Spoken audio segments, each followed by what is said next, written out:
Hello everyone, hope you all are doing well. তো আমি মাঝে মধ্যে দারাজ থেকে কিছু না কিছু কিনতে থাকি, তো ভাবলাম একটা ছোটোখাটো হল শেয়ার করা যেতেই পারে। আর এই প্রোডাক্টগুলো অনেক আগেই কেনা হয়েছে।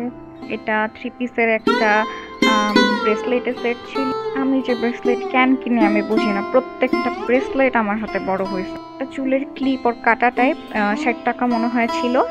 এটা আবার 3 পিসের আরও একটা ব্রেসলেটের সেট, এগুলো আমার হাতে বড় হয়েছে।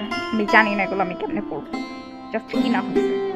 এটা একটা চুলের কাটাটা এত সুন্দর, আমি কিনা ফেলছি, বাট আমার মাথায় চুল নাই, আমার চুল থেকে খুইলা পড়া যায়। আমি এরপর 2টা ক্লকে কিনছি মার জন্য, এগুলো আমার না, মার এগুলো ভালো লাগে, মাই বেশিরভাগ ইউজ করে। আর ক্লিপগুলো ভালো স্টার্ডি, দাম অনুযায়ী ভালো অনেক। এই ক্লিপের একটা কাহিনী আছে, আমি এরকম ক্লিপ একটা কিনছিলাম, আমার মার আর আমার এত ভালো লাগছে, দেন ওইটা হারায় গেছে, দেন আরো 2টা কিনছি। এটাও একটা ব্রেসলেট, এটা আমার হাতে মোটামুটি হয়েছে। এটা ড্রেসের সাথে পরার জন্য একটা চেন, ভালো, দাম অনুযায়ী ভালো। এটাও একটা ব্রেসলেট, এটাও আমার হাতে বড় হয়েছে। তারপর এটা আন্টিগুলো ভালো, বাট প্রাইস অনুযায়ী কোয়ালিটি অনেক খারাপ, চাপ দিলে ভেঙে যাবে। আর এই কানের দুলোগুলো আমার সবচেয়ে বেশি ভালো লাগে, দাম অনুযায়ী অ্যাকচুয়ালি ভালো। আর এই গ্লাইডগুলো আমি 6 পিস মনে হয় 250 টাকা দিয়ে কিনছিলাম, ভালো।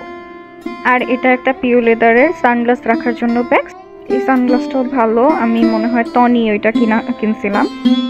আর এটা ফেস পেন্ট ছিল, বাট আমার কাছে মনে হয় না এটা একদমই ভালো, বিকজ মানে কেমনই জানি অনেক তেল তেলে।